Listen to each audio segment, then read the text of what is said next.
Kamu nggak usah bertanya banyak-banyak ke pasangan kamu yang udah menyelingkuhi kamu. Kenapa dia bisa berselingkuh? Kenapa dia setega itu? Dengan perempuan mana? Dengan laki-laki mana? Uang udah ditransfer berapa? Ditransfer kemana aja? Nggak usah. Karena ketika kamu mempertanyakan hal-hal itu sama aja kamu membiarkan diri kamu semakin disayat, dan semakin sakit hati, dan semakin sakit mental kamu. Karena orang-orang yang berselingkuh itu, ketika dia dipertanyakan satu pertanyaan, mereka itu hanya menjawab pada sesuatu yang tidak relevan, tidak logis, nggak masuk akal. Karena apa? Mereka nggak ada akalnya, mereka itu nggak punya hati.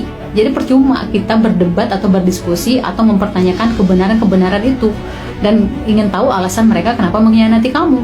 Nah, orang-orang yang pernah diselingkuhin, ya, pilihan kamu itu adalah dua untuk menjalani hidup selanjutnya, yaitu meninggalkan mereka, lupakan mereka, kubur mereka, memori mereka itu dalam-dalam, dan kamu lanjutin hidup kamu, ya, atau kamu tetap bertahan, namun kamu belajar untuk menguatkan mental kamu, dan kamu harus belajar mandiri. Kalau bukan kamu sendiri menyelamatkan dirimu sendiri, siapa lagi? Percuma kamu curhat ke teman, ke keluarga, ke saudara, ke siapapun, kalau kamu masih bertahan dengan orang yang suka berselingkuh tersebut, karena nggak akan masuk tuh, ya, nggak akan bisa gitu loh. Saran-saran orang-orang yang di luaran sana akan masuk ke pikiran kamu ketika kamu masih memilih untuk bertahan dengan orang-orang yang suka berkhianat tersebut. Orang-orang yang pernah berselingkuh itu, dari 10 orang yang pernah berselingkuh, hanya 2 yang benar-benar taubat. Nah, 8-nya itu keulang lagi. Emangnya kamu sanggup seperti itu? Hidup cuma sekali, bro. Ya, hidup cuma sekali. Yang harus kamu lakukan adalah kamu harus menyelamatkan diri kamu dari orang-orang yang berkhianat seperti itu. Orang yang berselingkuh itu adalah orang-orang paling jahat di muka bumi ini.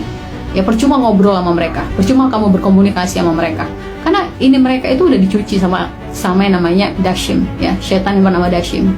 Ya, kita manusia yang masih punya ini, ya, itu masih bisa ya untuk berdiskusi atau menjawab pertanyaan-pertanyaan secara logis atau relevan. Tapi kalau kita bertanya ke orang yang berselingkuh, percuma, itu buang-buang energi. Ingat, selagi kamu masih mempertanyakan kenapa, mengapa, bagaimana, itu hanya seperti menyayat kulit kamu dengan, ya, benda tajam, ya, dengan sajam gitu. Itu akan semakin ngebuat kamu terluka, semakin ngebuat kamu sedih, nggak bisa tidur, overthinking, dan kamu menyalahkan diri sendiri. Nah, aku mau kasih tahu lewat video ini, kalau kamu sampai menyalahkan dirimu sendiri, kamu BO, ya, jangan. Kamu nggak salah, kamu nggak kurang. Yang salah dan kurang adalah mereka. Nah, mulai dari sekarang, kamu jangan lagi bertanya, kamu nggak usah cek-cek handphonenya lagi. Yang harus kamu lakukan adalah pilihannya adalah dua. Kamu pergi, ya, atau kamu stay, tapi kamu harus belajar menguatkan mental kamu. Dan berdoalah, semoga mereka bisa berubah. Dan semoga doa kamu itu sampai ke Tuhan, dan mereka bisa berubah dengan pertolongan dari Tuhan, dan bisa jadi kamu bertahan itu supaya kamu bisa lebih tabah, dan ketabahan kamu dibayar dengan surga. Nah, itu dia pilihannya. Tapi yang paling penting, jangan sampai kamu menyalahkan dirimu sendiri, karena kamu berharga.